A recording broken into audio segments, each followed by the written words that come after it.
এটা হচ্ছে আমাদের বহুরূপী এবং দুষ্টু বিড়াল ছানা জেভিয়া, আর এটা হচ্ছে আমাদের বাসার সদ্য আমন্ত্রিত আমাদের আলভিয়া। আজকে এই দুটাকে হচ্ছে শুয়ের গুতা দিতে নিয়ে যাব, মানে হচ্ছে ভ্যাকসিন করাতে নিয়ে যাব। ওদের বয়স মোটামুটি 3 মাস প্লাস হয়ে গেছে, এখন অব্দি আমি ওদের কোনো ট্রিটমেন্ট নেই।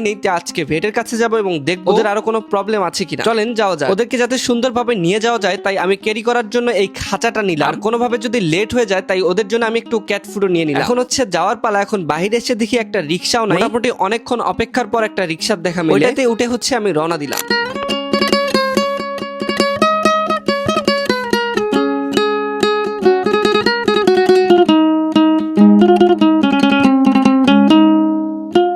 মোটামুটি 40 থেকে 50 মিনিটের একটা জার্নির পর আমরা চলে এসেছি কুড়িগ্রাম সদরের একটা পশু হাসপাতাল। ঢুকে আর বেশি দেরি না করে ডাক্তারের কাছে গেলাম এবং দেখালাম আমাদের জেভি এবং আলভি। ডাক্তার ভালোভাবে চেক আপ করে দেখলো ওদের আলহামদুলিল্লাহ কোনো ধরনের প্রবলেম নাই, কিন্তু একটু ঠান্ডা লেগেছে, আর এই ঠান্ডার জন্য ডাক্তার হচ্ছে একটা ভ্যাকসিন প্রোভাইড করলেন। আমি যেহেতু আমাদের জেভি এবং আলভিকে ফ্লু এর ভ্যাকসিন দিতে নিয়ে এসেছিলাম, কিন্তু একসাথে আসলে এতগুলা ভ্যাকসিন দেওয়া ঠিক হবে না, তাই উনি বললেন আপাতত ঠান্ডারটা এবং রেবিস ভ্যাকসিনটা নিয়ে। এখন ওনাদের কাছে নাকি সরকারি কোনো ভ্যাকসিন নাই, আমাদের নিজেদের টাকা দিয়ে নাকি ফার্মেসি থেকে কিনে আনতে হবে, তারপর হচ্ছে ওনারা দিয়ে দিবে। তাই এখন আবার ভ্যাকসিন কেনার জন্য যাচ্ছি হচ্ছে ফার্মেসিতে। চলে আসলাম একটা ফার্মেসিতে, এই হচ্ছে সেই কাঙ্ক্ষিত রেবিস ভ্যাকসিন, এবং এখানে একটা ঠান্ডার ভ্যাকসিনও আছে। এখন হচ্ছে ওদেরকে ভ্যাকসিন দেওয়া হবে। আমি আসলে একা থাকার কারণে ওদের ভ্যাকসিন নেওয়াটা ভিডিও করতে পারিনি, আমাকে হচ্ছে একাই ওদেরকে ধরতে হয়েছিল। যাই হোক, আলহামদুলিল্লাহ সবকিছু ঠিকঠাক রেখে আমাদের জেভি এবং আলভির ভ্যাকসিন আজকে কমপ্লিট হলো, আর ডাক্তার বলেছে বেশ কয়েকদিনের মধ্যে ওদের হচ্ছে ফ্লু ভ্যাকসিনটা নিতে হবে। ইনশাআল্লাহ আমি আর বেশি দেরি না করে কয়েকদিনের মধ্যে এসে আবার ভ্যাকসিনটা নিয়ে যাব।